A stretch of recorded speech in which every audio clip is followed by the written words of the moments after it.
Hey, what's up, everyone? It's Dr. Glenn Vo, and I'm super excited to have Chelsea Meyers, the CEO of Dental Life Coach.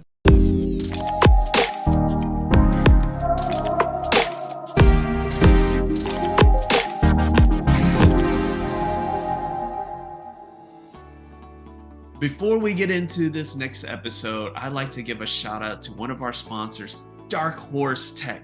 Now, when it comes to IT, you not only need to have someone who knows what they're doing, but also someone who can give you a nifty, thrifty price. Dark Horse Tech has been taking care of the nifty, thrifty community for years, and we have a nifty, thrifty deal. So reach out to them and ask for the nifty, thrifty deal. There's no reason for you to spend more for IT services. Chelsea, how are you? I'm good. Thanks for having me. Well, I have to let everyone know, I've been spending a lot of time trying to get her to come on my podcast. She's so busy. Other way around. She's so busy. She worked with so many great dental companies and finally have her here. And so, Chelsea, let me ask you this. Let me just simply ask you this.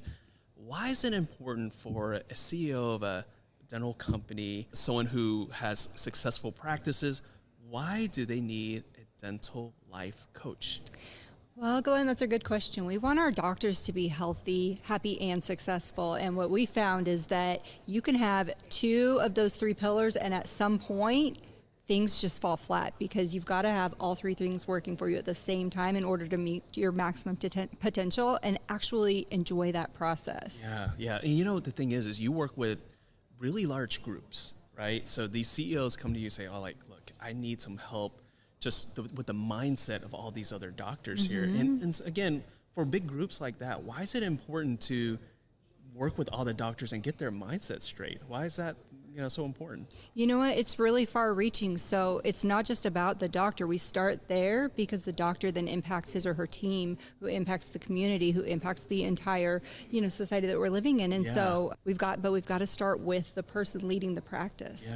Yeah, absolutely. And what is the biggest problems you see when you're working with clients and you're like, okay, I need to get some mindset training going, I need to get some coaching going. What are the common problems that you see that most doctors have? Yeah, I've broken it down. I've been doing this a while. So There are actually 13 areas that I work on, but some common ones might be tolerance for failure, communication, especially those difficult conversations, time management, relationships. There's a lot of different things, even perspective about money or the way we're thinking about our careers and expectations we have of it rather than what we're bringing to it. There's all kinds of things with the way we're thinking about.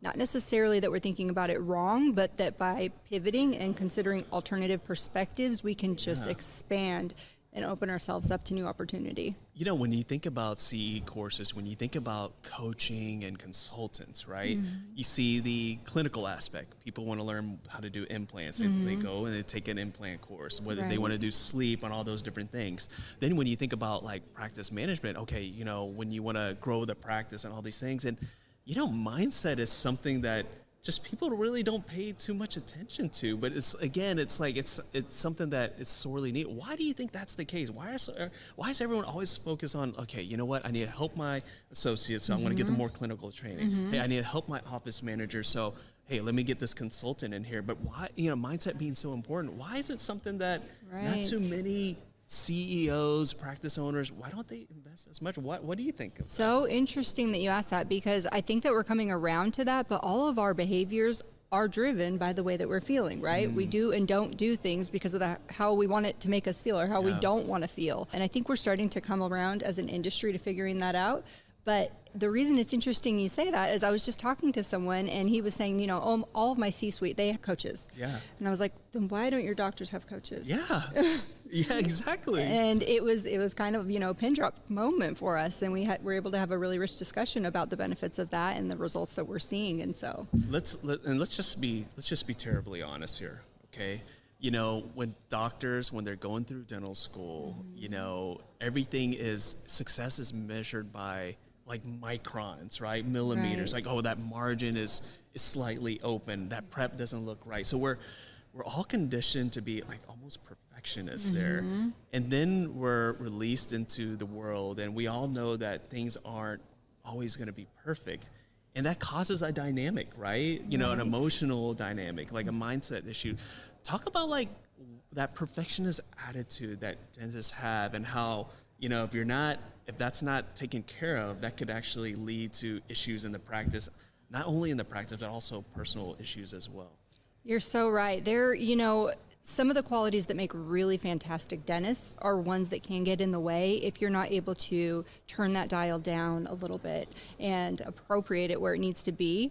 And so with the perfectionism, it really comes down to a level of tolerance for things not being the way that you think that they should be, which can translate to how you're communicating with your team, how you're presenting to your patient, how you're going home and interacting with your family. So yeah, it really is something that we work on a lot. So I'm going to put you on the spot right now. So you worked with, again, you work with so many really big dental groups, and you've just kind of changed their mindset, their culture.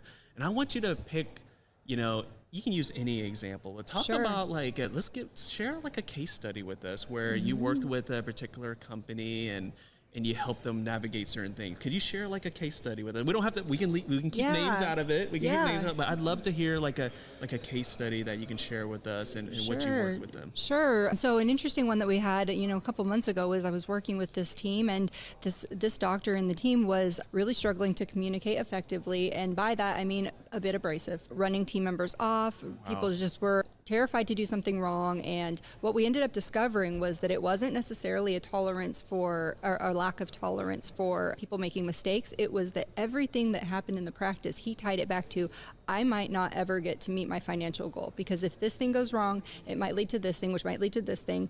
And once he could figure that that bottom line out for himself, we could open up and coach on that. Okay, what is the scarcity around money? Yeah. What is this fear coming from? Why don't you think that your earning potential is going to help you reach that goal? But he had never uncovered that thought before. Yeah. And so everything he was doing was perpetuating this fear that he had. And, when you don't have team members and you're not able to effectively communicate with the people around you, you're not able to reach your goals.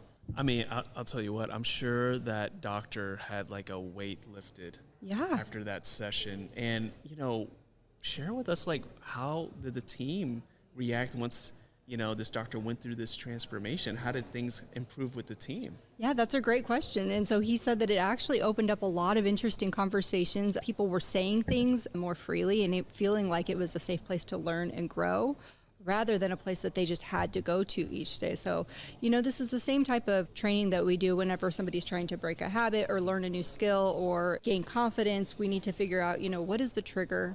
What are you thinking when that trigger comes, and how are you feeling? And once we can really get into that, then it opens up discovery for more options. So, we're going to switch gears a little bit here. And again, for those who are watching right now and listening right now, again, you spend so much time investing in different types of coaches, right? Clinical coaches, coaches for business. But when it comes to mindset and communication, that is so important, because we understand, like, in dentistry, it's a relationship business. So speaking of relationship, we're going to shift a little gears here. And I'd like to know more about your background. What got you into this particular niche, and a niche that, again, is so needed. Tell us a little bit about yourself and how that led you to kind of creating this company to support, visionary doctors and CEO doctors of all these large groups. Sure, good question. So let's see, I'll go back to when I was 16, my dad passed away. And so I found all of these self-help books that I felt were actually really inspiring and really helpful, but they were really just used in my personal life. And then went on to college and started working at Wells Fargo Bank, where I was a project manager. And my very first job, I walked onto the floor the first day, and this lady said, "Okay, well, good luck with this." And I thought,